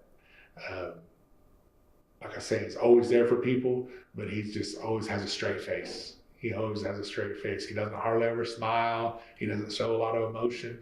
I've probably seen him shed a tear maybe twice in my life, but he's a good man. He was a good father. He was stern and strict, but he showed a lot of mercy, and he's been a good dad. He's a good dad. So. Is he a minister? He's a minister. No, he's not a minister. He's a deacon in the church. Caretaker. Well, does he have an issue separating the religious side of Christmas and the? No, just because, like I said earlier, Native churches, for whatever reason, there's always been a Native Santa. There's always have been. And people know the difference. I mean, they know that, if not everybody believes the same way. Everybody has different beliefs, and that's fine. But Natives and the Christian people, they know that Santa's not in the Bible. They know that Santa's not, it's a make-believe, and a lot of them say, well, that comes from this, and that shouldn't be part of the church, which you could say, yeah, that's true. That's not anything to do. We shouldn't be doing that. We shouldn't be celebrating that. But again, Native culture is just different. It's different compared to other people. And I can't really speak on what everyone else, other than Native culture, their beliefs are. But again, it goes back to just having fun. It goes back to just laughing. And one thing that I do when I go to different events, different styles of events, everything from the church all the way up to the casino. I do different events, different atmospheres. When I'm in the churches, and one of the last things that I say, and I can't say it for word, because again, a lot of times the stuff, it just comes off the top of my head, and I let them know it's good. Santa is fun. And this is when I'm in that churches. Santa's fun. Santa can laugh. We get joy from hearing about Santa. And then after that, I go into remember what the reason for the season is. And that's how I go into saying, it's fun, Santa's fun, but let us not forget what we're truly celebrating. And that's to the Christian people. That's to the church. I remind them that, yeah, Santa's here, it's fun, but let's remember what we're here for. Let's remember what you're remembering, and that's to the churches. That's to the churches. I let them know. And I get a good response from that. I get, oh, that's good to hear, Santa. We like that. Or they clap their hands. And that's just a reminder. It's just a reminder to those that are there in those churches. Can you do a ho, ho, ho for us? Yeah. I can do one. And let's see. Mine might sound different from the traditional type of Santa that you hear, but this is just how I do it. So I've got to kind of think back real quick. Okay. Ho, ho, ho! Merry Christmas! Ho, ho, ho! They'll be coming from upstairs. So that's just one way that I do it. And one thing's when the main song when you think about Santa is Jingle Bells. Jingle bells, jingle bells. Well, in our language, I can say chum jugga-gee, chum jugga-gee. And so those that know what that means, they get a kick out of that. They start laughing. That's just talking about a bell, a little bell. That's what it is. So, you have a lot of fun. Yeah, I have a lot of fun with it. And do you look at yourself in the mirror? Oh yes, I got to make sure my beard's on straight for sure, and make sure my glasses aren't on crooked. And sometimes I've tucked in, put that belt around me and my ribbons are tucked in that belt, so I have to pull my ribbons out, and so I have to make sure my pants are on straight or not backwards.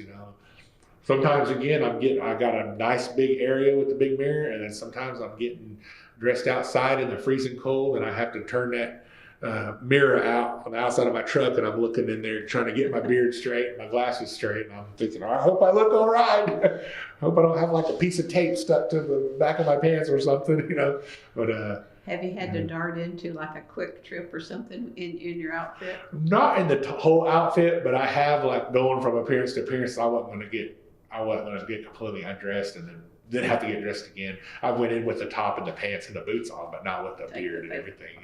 Yeah. And people will look like, oh, and they do. They're like, oh, there's Santa. One time I was Indian Santa for the Tulsa Indian Club. And they put on the big powwow in Tulsa every year, and other events. They put on a 5K run every year. They do a lot of good things in the community, and they wanted me to come and be Santa make an appearance for their Christmas party they were having for all their, like, I guess you could say, their committee members and members of their organization. And they always have it at the library in Tulsa now, but one year they had it downtown Tulsa at some like little loft, and it was real nice. So I had to get ready outside of my truck in downtown Tulsa. And so while I'm getting ready, these people are walking by because I'm parked right almost across from the Performing Arts Center. So there's the nutcrackers going on that evening, that night, you know, it's Christmas, and all these people are dressed up walking by. Oh, there's Santa, there's Santa. So I finally get dressed and I'm looking and I'm fixing my beard and I'm going to walk up to the loft and make my appearance. The guy's texting me, "You about here?" "Yeah, I'm here." Well, by the time I start walking, I'm going, all these people are walking around, plus it's downtown. Everybody wants to take pictures with Santa. And I'm like, "I'm sorry, I got to get to, I'm going to get here." And that was a fun experience of getting ready downtown Tulsa and trying to get everything together. And then I go in and make my appearance, do my thing. And then I walk out, and as soon as I walk in, "Santa!" And everyone's wanting to take a picture with Santa and down on the streets of downtown Tulsa. And I get back to my truck, and I almost hardly got off the streets of downtown Tulsa. I had so many people want to take a picture. Even like when they were going up the stairs, going in the Performing Arts Center, I'm like almost a block away, "Santa Claus," you know. But it's a lot of fun though. Would your wife consider being a Mrs. Claus? No, she wouldn't do that. I told her, she said something like, "Well, I might have to get me a Mrs. Claus outfit." I said, and I teased her. I said, "Well, you're just trying to cut into my funds that I'm making." But no, she wouldn't have no. If it really came to it, and I said, "Hey, I want you to be Indian Santa or Miss Indian Santa for me. Can you do that, Miss Claus?" She'd say, "No, I'm not doing that." Well, if you've been doing it for 10 and you plan to keep doing it, is there a point, how will you decide when it's time to stop? You know, right now there's really no end in sight. There's not. I know there's going to be a certain time where I get older and I think, you know, I've had enough. You know, I figured probably down the line somebody else was probably going to start picking it up. You know, it's kind of how it works. You see an idea and, well, I'm going to try that too, you know, or someone else is going to have the boldness, because like I said, I've seen it done before in my life. And yeah, it was 25 years down the road, 30 years down the road, and I still had in my mind of the guy that had the bells on, who had some of his regalia on. And that's how I wanted to, I guess you could say, copy, or how I wanted to try to present myself, that I had to stand out. You know, I had to stand out as being a native Santa. I wanted to see like he's different from all the other Santas. You know, what makes him different from the other Santas? You know, it's not just my singing or my joking or the culture, the language, the things that I can present, but it's my appearance. It's my appearance. So there's really no end in sight. Maybe when I get older, maybe my appearances will start cutting down, just because maybe I'll get tired easier, you know, or whatever. Do you envision ever doing your own beard?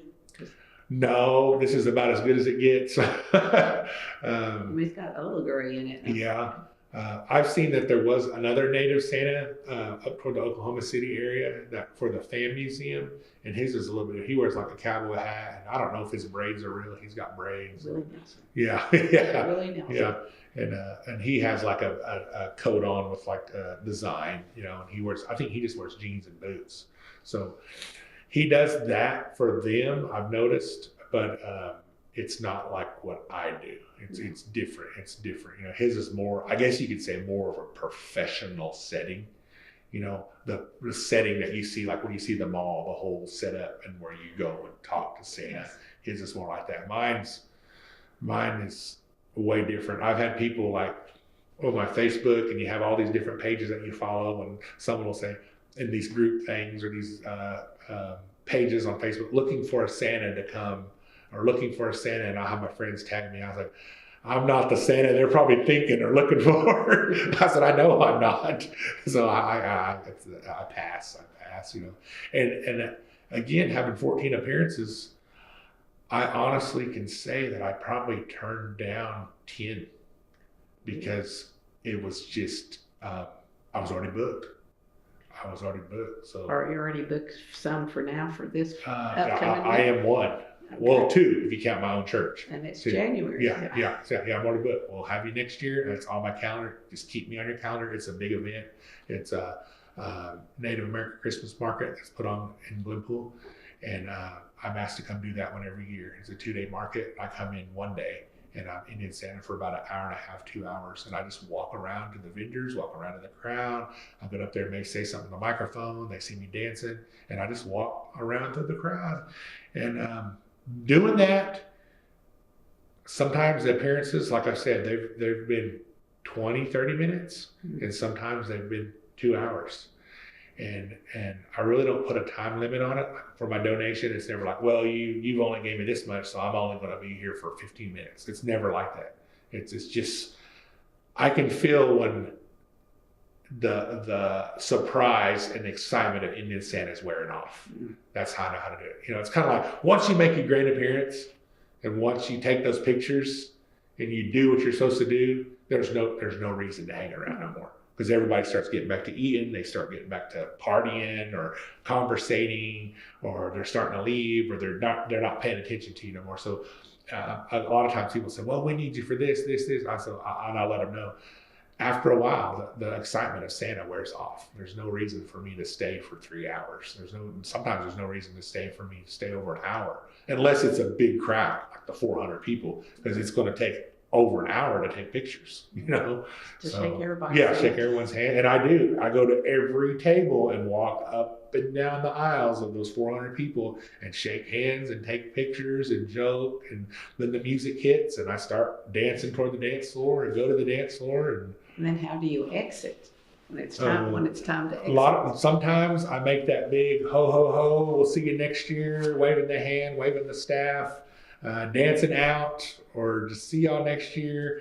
You know, just being loud, ringing those bells that I have, and then sometimes I just slowly exit, like it's time to go. You know, because at those big parties, like the big parties, you know, I don't have to make a final exit. I just take my pictures and slowly make my way out. Sneak out. Yeah, just walk on out. And then I go change and I come back in and eat. Did the kids ever ask you where your reindeer are? Yeah, they asked me where my reindeer are, or where'd you park your reindeer, or what's your reindeer's names. And how do you answer those? Well, a lot of times I'll just say, I'll make a joke. Like I'll say, well, they're Rudolph, and then he had to fire the other ones, so now he's got Huey, Dewey, and Louie, or he's got Bob and Tom, and they're like, what? You know, and then sometimes I'll use my language. You know, What's your reindeer's name? And I go, well, one's name's Chaban, and that means boy, and another one's name's Hokti, and that means woman. And I said, another one's name is Taniki, that means thunder, and then I'll just kind of go. I'll say one's name's Chissy, and that means mouse. You know, but a lot of those little kids, they know what those words mean. So where I'm at, you know, within the Muscogee boundary, a lot of those native kids, they know what those words mean. Those are basic words that they learn as a kid, and they know what that is, and they're just like, oh wow, or they'll just kind of almost roll their eyes at me, or you know. I feel that they know that I'm a different type of Santa. You know, that they ask, and one of I say it's a dad joke. My running joke is, and I'll tell them, you know how much it costs Santa to park his sleigh, and they'll go, how much? I go, nothing. It was on the house. You know, so that's kind of my silly dad joke. You know, and the kids, they're kind of looking at you like, whatever. But the adults, the elders, they just laugh. You have to think on your feet. Yeah. You just kind of gotta. So at your house, when you get back home on Christmas Eve, does Santa come to your house? No. My daughter goes to sleep, and that's when we get out all her stuff, and then we start wrapping it up and have it. And by the time she wakes up at 5 a.m. this past year, What are the presents from Santa? Or are they some of them are from Santa, and some of them are from Mom and Dad. Oh, so Santa does visit, just not March. Yeah. And we do leave out the milk and cookies. You know, a couple times we left out a note. This year she didn't write a note. She was like, no. She said, Santa knows what I want. And she told me, you better be telling him, Dad. And what's Santa's favorite cookie? We didn't really have a favorite cookie. It's just whatever cookies we have in the house. Okay. It might be Oreos, it might be chocolate chip, and it might be an oatmeal cream pie. So, sometimes it might be milk, and sometimes it might be Kool-Aid, and it might be a Pepsi or little kid, native kid said Bepsi. Pepsi or Bepsi.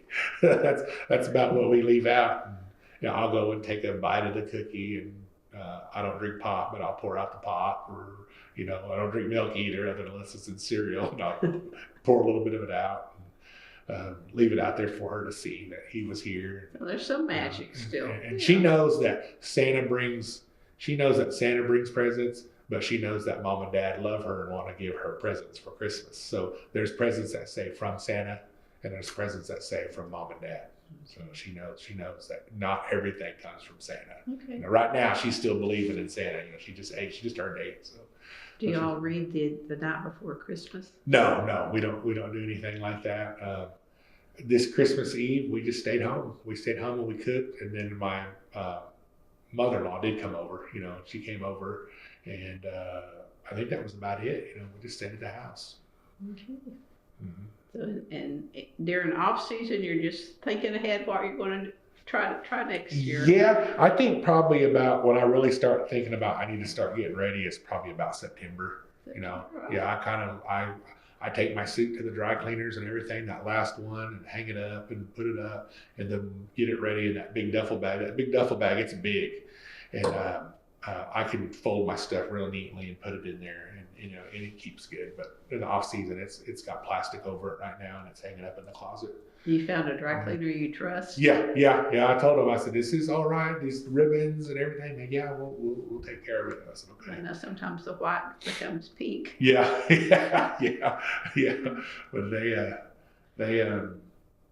I haven't had a problem yet, so hopefully I never do. But so you do it all again. I'm thinking if you started you probably can go at least 30 more years. Yeah, maybe. Get into your 80s. Yeah, I'll be 80. And I guess if your kids are, if your knees get tired of having kids sitting on them, maybe. Yeah.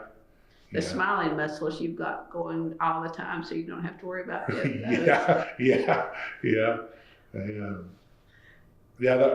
Again, adults, kids, all ages, they put a smile on my face, and I'm glad I can put a smile on theirs. You know. It sounds like that's your favorite part of being Santa, seeing the reactions too. Okay, so what does portraying Santa mean to you? Portraying Santa, what does it mean to me? Yeah. I think it means a lot of it goes back to me just, I don't know how to word it, but just bringing joy to people. You know, that's what it means. It's just bringing that. Maybe they might be going through a hard time, and you know, or you know, maybe they have lost a loved one right around that Christmas season, and if I can help bring that joy, maybe it's just for that moment. I always talk about moments. Maybe it's just for that moment. Maybe it's just for that time that we're at this event, that you can kind of maybe help you forget, or kind of help you maybe get over, or maybe help you just in that moment to have that smile or have that joy, or just kind of forget about what's going on in your life and just enjoy that moment right there with Santa being silly, you know, Santa encouraging you, Santa talking to you, Santa singing, you know. It goes back to just bringing joy. That's the only way I know how to explain it, you know. And you hear that word joy a lot during the Christmas season, you know. You do. You know, that's the only way I know how to explain it. What you asked, you know, that one word is joy. That's for me and the families, the individuals, the event, you know, the area that I'm at, you know, wherever I'm at, you know, that's what I look to do, and that's how I feel about it. So during the COVID part of our world a few years ago, how did that impact what you did? Santa was pretty much off work during that one year, that hard year. You know, I know COVID, you know, still around, but that hard year when we were losing people left and right, and the funeral homes were just booked up, and you couldn't have funerals no more. And gatherings were no longer a thing there for a while. Things were closed down certain hours, you know, all these protocols in place. Santa pretty much was non-existent. You know, I didn't get to do a whole lot of anything. You know, even in our church, we didn't have a Christmas program. You know, that's my home. That's where I go back to all the time. So yeah, it was pretty much non-existent for that time. Didn't try to do Zoom. No, I don't remember doing no Zoom. Yeah. I did some Zoom meetings for work. That's when I became familiar with Zoom. Yeah, just not part of it, is it? Yeah, no. I think everything just during that time of COVID, everything took a back seat. Okay, I think I have covered my questions. Is there anything else you want to add before I ask my last one? What would I like to add?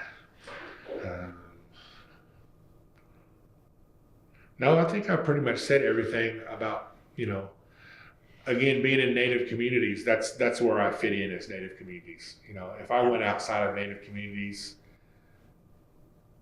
and I think I can relate to any type of Native community, not just Muscogee Creeks. I would be able to relate to other tribes, to other nations. I know I could. I know I can adapt my costume. I can adapt the way I speak and talk because I've been around all over. I went to a Native high school. I went to a Native college. I've been in the Native communities all over. I've been in the powwow world. I've been here and there, and so I would know how to adapt how I portray and present Native Santa to any community. I have that confidence that I could, and I know I could. And one thing it takes is boldness and courage. Again, having fun is a big thing. That's how you can keep doing it. But having that boldness and courage to be able to speak out and present. Mm-hmm. And I feel that's where I'm at with Santa, is that I feel like I can adapt to any type of Native culture or Native tribe. And that's where I fit in. I wouldn't be able to fit in, I guess you could say, with any other race, because they wouldn't get my humor. They may not get the ribbon work. They may not get the belt. They may not get the staff. They may not get the dancing, the hearing of the bells, the jokes. But in Native communities, they would all get it. They would all. Do they sometimes expect you to have the headdress? No, I've never had anyone say you need a headdress or you could have a headdress. I don't, just where I'm at right now, I don't feel that wouldn't work. It's not necessary. Yeah, it's not necessary. Yeah, it's not necessary. Because our tribe, just, again, I've just been Indian Santa within our tribe, our boundaries, which our boundaries is big, but our tribe, we don't associate, or I guess you could say, we don't wear headdresses. Okay. So that it wouldn't matter. But most people, non-natives probably, they identify a headdress with natives. That's why I asked. Yeah. But no. So the ribbon shirt and the belt, mm-hmm. are the symbolic. Yeah, pretty much. And the vest, I'm talking about the vest. Okay. And then a lot of times, if I wore a headdress, I wouldn't want to offend anybody. If maybe, because that means a lot to somebody. You have to be, I don't know the exact words, but for that certain tribe, that you have to, that's an honor to wear that. That's an honor. And I don't know the exact parts of it. It means you're the chief, or you're the warrior, or you've earned it because of certain things that you've done, or ranking. But if I wore it, I wouldn't want to offend somebody. I don't think that would be my place to wear that. Okay, that makes sense. But it would look good though, wearing one. I'm not gonna lie, it would look good. But over this way where I'm at, it's not necessary. It's not necessary. Well, then I have a two-part question. Okay. How would you like people to remember Major?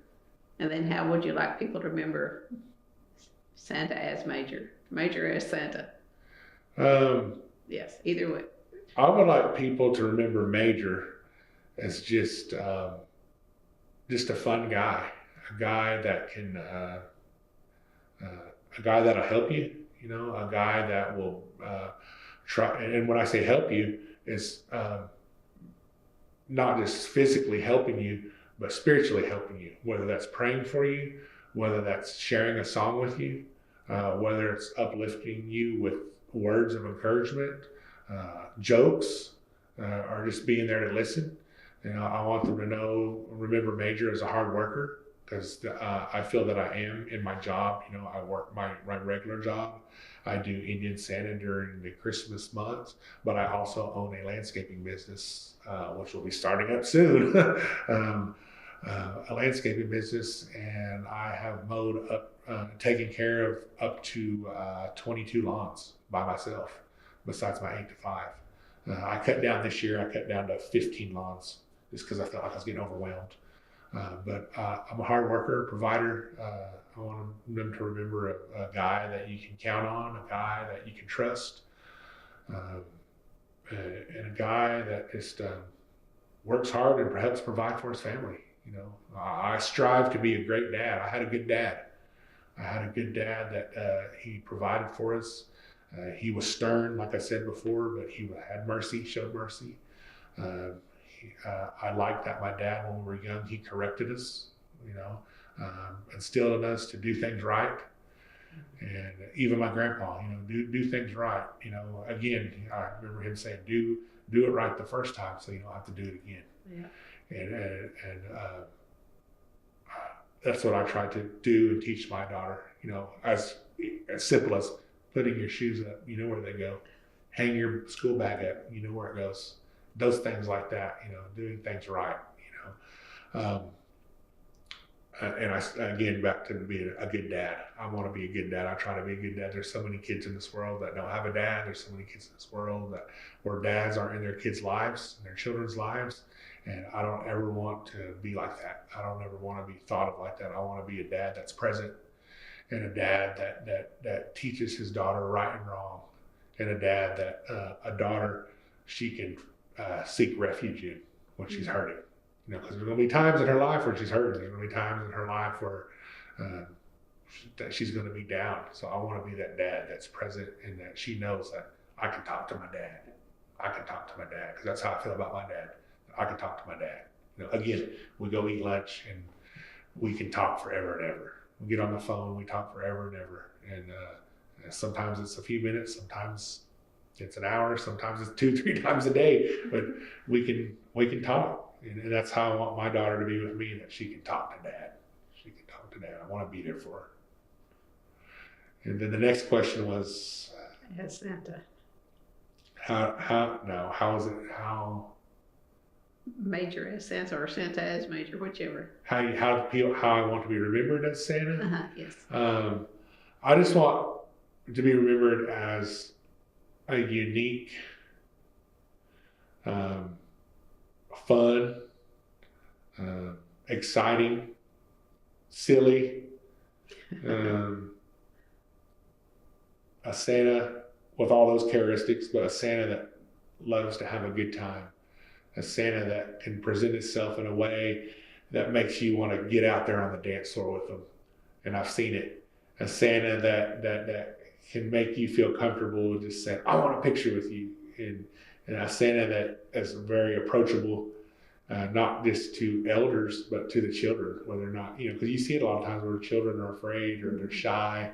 I want to be, and I try to work toward where they don't have to be shy to me, where I get on their level, where I kneel down, hey, good to see you, talk regular, not just when they come around me, not to scare them off. You know, I want to be the Santa where they remember, like, I remember this cool Indian Santa. I remember this cool native Santa. Like, he would dance, or he would tell these dumb jokes, you know, and he would tell, he would sing, he would share culture, you know, culture through his language, culture through his songs, culture through his outfit, his regalia, his whatever he had on. That's how I want to remember him, that he was different.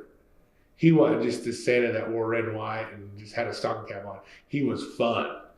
And we looked forward, when I was a kid, we looked forward to seeing Major as Santa. That's how I want to remember.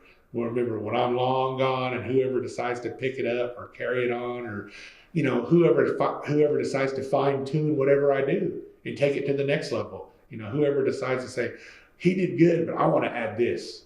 I'm all for that, you know, because whatever you do, there's someone that's always going to take it to the next level. Mm-hmm. And then whatever you do, someone's going to say, I'm going to add this to it, or I'm going to take this from it, but I'm going to add this. There's always going to be someone that's going to take it even higher. And that's what I hope to see. I hope to see somebody do that one day, you know, and it'll probably happen in my lifetime. That someone says, I like what Major does, so I'm going to do that in this area, you know, and maybe other Native communities already do that, but I don't know if they put all the cultural type stuff into it.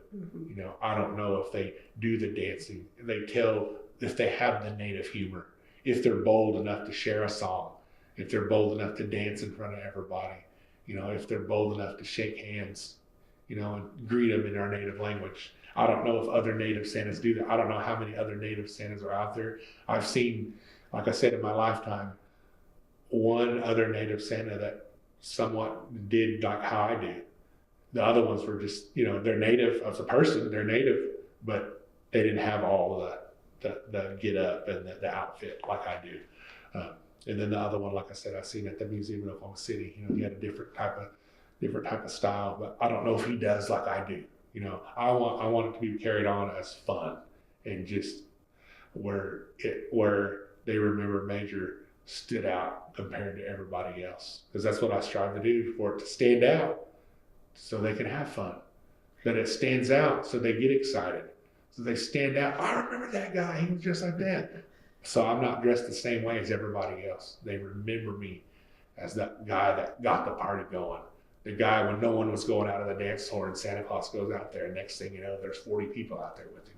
That's how I want to remember that they lined up for a picture because they were excited to see native Santa, Indian Santa. That, oh, we've seen that Santa before, you take a picture. We took a picture with the one in the mall, we took a picture with the one on the parade, but we had to take a picture with native Santa. I want to remember, be excited about that. That's how I want to remember that excitement. I think you bring it. Does putting on the suit make you bolder?